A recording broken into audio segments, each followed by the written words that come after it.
ஓம் சாந்தி. அவ்யக்த சமிகை 24 नवंबर 2025. परमात्मा महावाक्यम।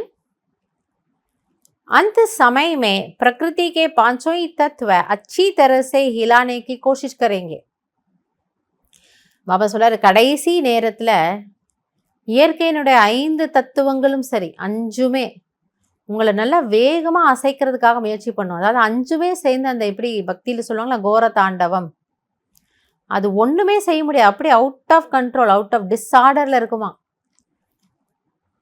தப்பிக்கிறதுக்கு வாய்ப்பே இல்லை. அந்த மாதிரி அவருடைய வேலையை செய்யும். परंतु विदेही अवस्था की अभ्यासी आत्मा बिल्कुल ऐसा अचल अडोल पास विद ऑनर होगी जो सब बातें पास हो जाएगी.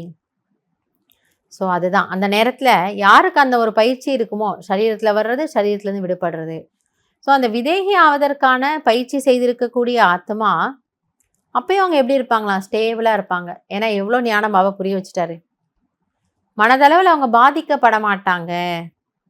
ஸோ அப்போ அவங்க என்ன ஆகிறாங்களா, பாஸ் வித் ஆனர் ஆகிறாங்க. ஸோ எல்லா விஷயங்களும் கடந்து போயிடும். பாஸ் ஆகிறாங்க, தேர்ச்சி அடைகிறாங்க, இன்னொரு பாஸ் வந்து கடந்து போயிடும், விஷயங்கள்லாம் போயிடும். ஆனால் நான் அப்படியே ஆடாமல் அசையாமல் நல்லா இருக்கேன்.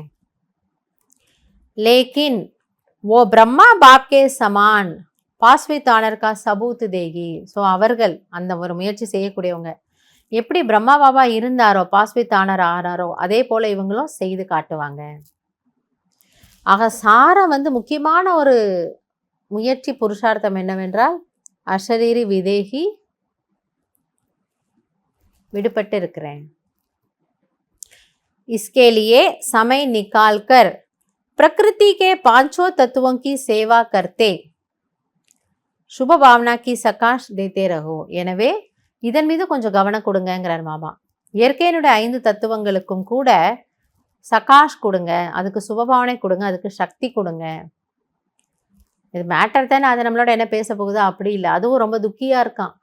அதனால் உங்களுடைய தினச்சரியாவில் ஏதோ கொஞ்சம் நேரம் இந்த இயற்கைக்கு கூட சகாஷ் கொடுக்கறதுக்கு, சுபபாவனை வைக்கிறதுக்காக நேரம் ஒதுக்குங்க.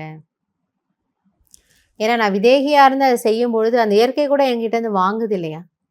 இப்போ வாங்குறவங்க எப்போவுமே ஒரு நன்றி உணர்வோடு இருப்பாங்க.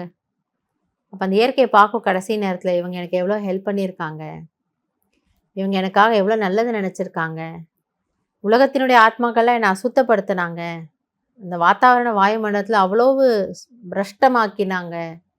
ஆனால் இந்த தேவாத்மாக்கள், இந்த ஃபரிஷ்தாக்கள், இந்த பாபா குழந்தைகள், அந்த இயற்கையினுடைய மாலிக்னுடைய குழந்தைகள், சிருஷ்டிகர்த்தாவினுடைய குழந்தைகள், இவங்க தான் எனக்கு நல்லதை நினச்சாங்க, என்னை பாதுகாத்தாங்க.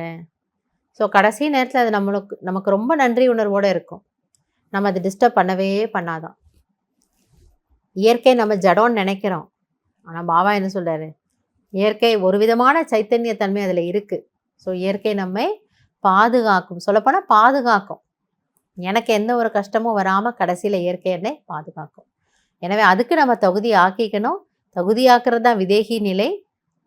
அந்த ஒரு கமிட்மெண்ட்டும் இயற்கையோட நமக்கு இருக்கணும். இயற்கைக்கு நம்ம சகாஷ் கொடுத்து அதுக்கு உதவி செய்யணும். நல்லது. ஓம் சாந்தி.